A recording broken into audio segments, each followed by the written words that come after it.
সকাল সকাল বৃষ্টি মাথায় নিয়ে চলে গেছিলাম পুকুরে, একটা ডুব দিয়ে জীবিত বাহনের পুজোটা সেরে নিলাম, কারণ আজ হচ্ছে জিতা অষ্টমীর পান্না মানে বোধনবমী। যাই হোক, বড় ব্লগে তোমাদের সঙ্গে শেয়ার করেছি বোধনবমীর দিন আরো কি কি করেছিলাম। আজ থেকে কিন্তু আমাদের দুর্গাপুজো শুরু। এত বড় একটা শুভ দিন একটা স্পেশাল রান্না হবে না সেটা তো হয়ই না। হ্যাঁ, আগের থেকেই বলে রাখি, আমাদের দুর্গাপুজো কিন্তু মাছ মাংসের ভোগ হয় মায়ের, তাই আমাদের কিন্তু নিরামিষ নয়। এখানে আমি মিক্সিতে দেখো দিয়ে দিলাম হচ্ছে সর্ষে, পোস্ত, কাঁচা লঙ্কা, টমেটো, ভাবলাম পেস্ট করে নেবো। তা করতেই দেখি লাইন চলে গেছে, কারণ কি বৃষ্টি হচ্ছে। তোমরা বড় ব্লগ দেখলেই জানতে পারবে সেদিন কি হারে বৃষ্টি হয়েছিল। মাছ ভাজলাম কিন্তু কারেন্ট এখনো আসেনি। ভাবলাম চলো অগত্যার গতিক, আমার হাত শিল আছে তো, তাই শিলে আবার মিক্সিং বোল থেকে ঢেলে নিলাম মশলাগুলো। ভালো করে দেখো পেস্ট করে নিচ্ছি শিলে। শিলে বাটার কিন্তু সেই স্বাদ আলাদাই হয়। পেঁয়াজ বেটেছি, টমেটোও বেটে নিয়েছি।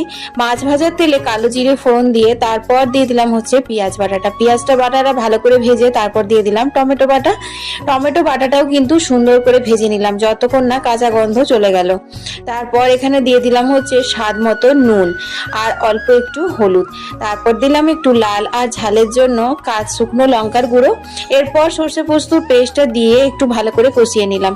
খুব বেশিক্ষণ কষালাম না, কারণ সর্ষে রয়েছে তো সেই জন্য। তারপর জল দিয়ে পমফ্রেট মাছগুলো দিয়ে দিলাম।